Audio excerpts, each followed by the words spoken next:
fresh out the oven.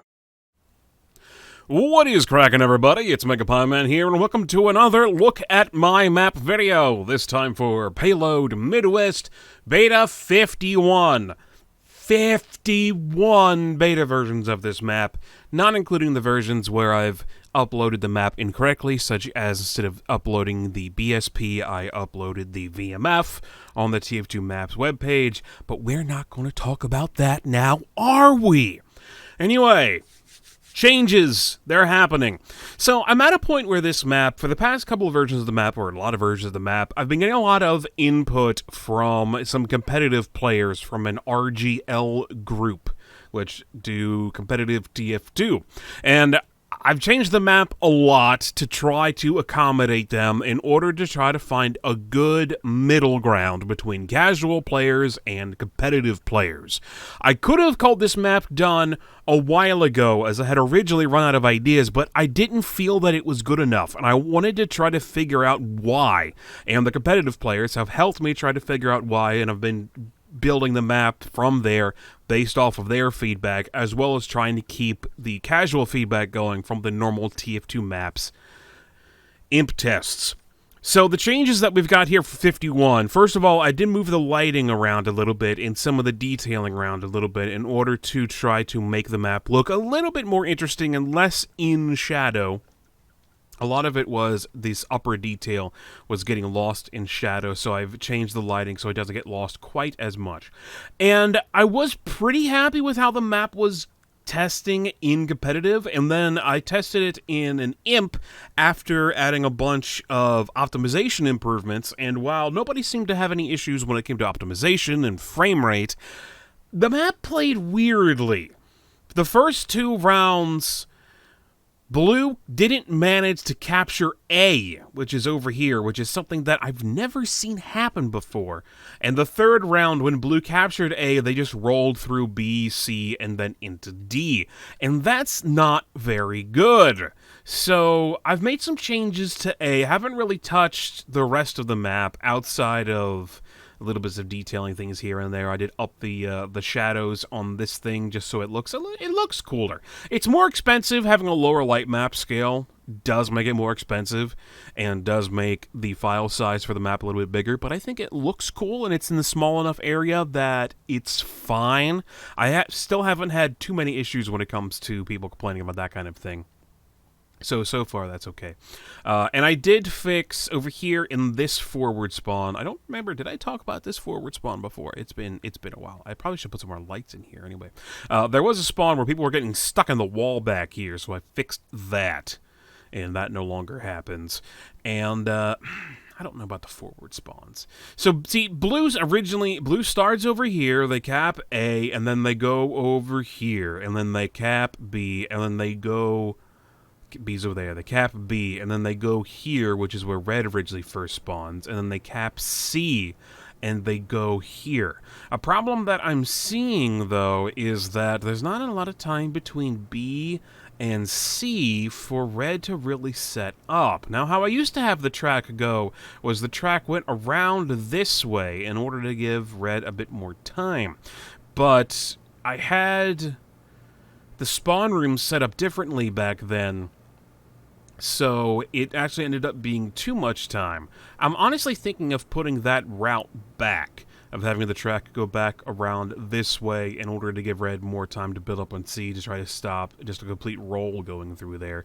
But I haven't done that yet.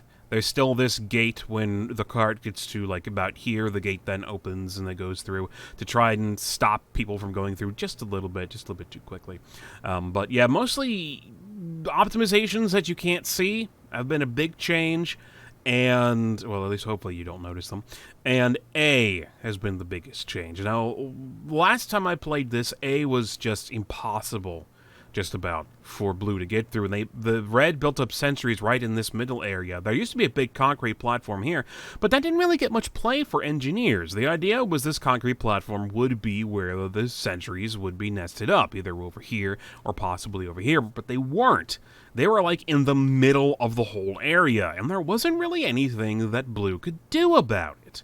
So what I've done is I've removed this concrete platform because soldiers and other explosive classes could get up here and shoot down on blue while they were trying to go around this corner to deal with sentries, and blue just couldn't really do anything about it.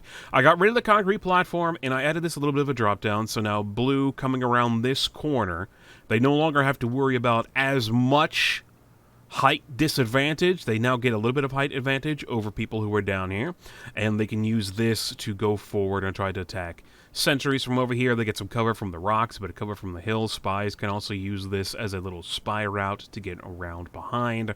I removed the collision on the lights in here so that this route hopefully becomes a bit more useful for trying to get around and behind a sentry nest. Still not very happy with this room. I don't know what to do with it as of right now, but it's staying how it's been. I had the idea of putting a route through this building. Now, I've had routes through this building before, but I've gone against them because they either weren't helpful enough or they were too helpful for blue team. Originally, like way back in the day, you used to have to go through this building and then go through over here in order to get to this spot. I closed that off and I made this spot going around here, but somebody made some very good feedback in which blue's rotate times for A from one path to the other are actually extremely long compared to reds. If blue's over here and they want to rotate to get up here, they got to go all the way around this building. Whereas red is just here. They go over here, they cover that. They go over here, they can cover that. They're just right in this spot. Now, it's supposed to be a bit of a choke point, but it's not supposed to be that bad of a choke point. So somebody come up with the idea of possibly having some windows up here for attacking red. I might add that. I played with that idea to the point of adding this room, but then I closed it off because I want to test a like this first before I introduce those windows. By adding those windows, and I think I want to do a window over here so you can go out that way. That should help lower rotate times because you can go this way and you can go over there instead of having to go all the way around. I think I'll keep it a window over here just to make sure that red team can't really get in this room to utilize it. The main thing with this path in the first place, with these drop-downs and everything, is to make sure that red can't use this flank to get behind blue while they push the cart.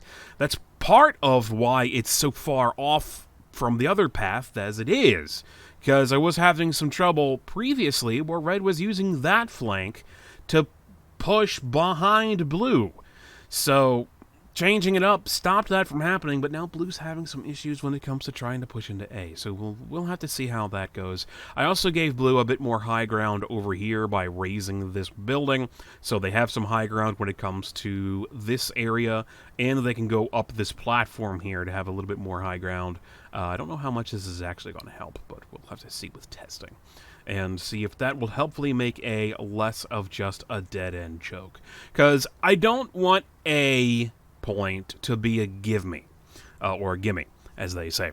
A lot of A points, at least from what I've been talking to with the competitive players, a lot of A points are gimmies, which means blue's going to cap A, and there's not really much red can do about it. I don't want that to be how it is for Midwest. I don't want A to be a gimme.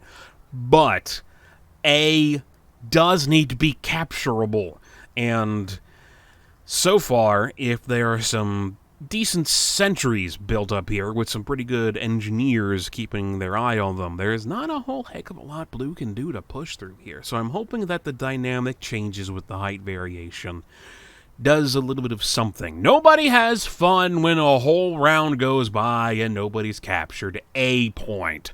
I've played enough rounds of Badwater and Upward to know that is the case.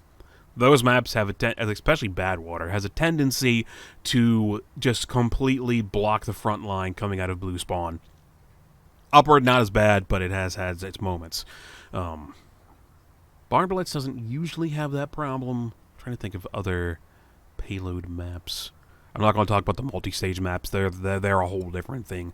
Frontier doesn't really have that problem, now that I'm thinking about it. I can't recall a game where I've never captured A, but then again, I've played Frontier a ton. Borneo does have that problem a little bit, as A is a massive choke point. But people really like Borneo anyway. So maybe a big choke point at A isn't necessarily a bad thing, but I do want to have more ways for blue to try to get through here. So we'll give this a shot. Well, we'll see how this plays. Maybe change things, maybe not. I don't know. Hopefully I'll get this map done to RC1 before I hit beta 60. I don't know. This map has changed a lot since it hit beta. A lot of it's because it hit beta before the competitive people got involved in the development of the map, and a lot of their feedback has helped me improve the map. And while I like a lot of Midwest, and other people tell me that they like Midwest, it's just it's not there yet. It just doesn't play right to the point that I'm happy with saying, okay, it's done, I'm moving on. It's just not there yet. And I know I've been working on this map for like almost 2 years or something now, which is ridiculous. If I was making a map for an actual game that was released to the public, no one's going to spend 2 years on a map at a game development studio. You're not going to do that. You're not going to get that much time. But since this is just a hobby project, I do have that much time. So I want to make it as good as I can, or at least to the point where I'm happy with it. And I'm not happy with it yet. So hopefully that will happen at least sometime soon before I hit beta 100.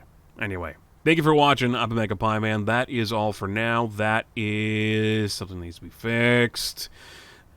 It's always something. Yeah, but that's it for now. Let me know what you think about the changes in the comment section, either here on YouTube or on the TF2 Maps page.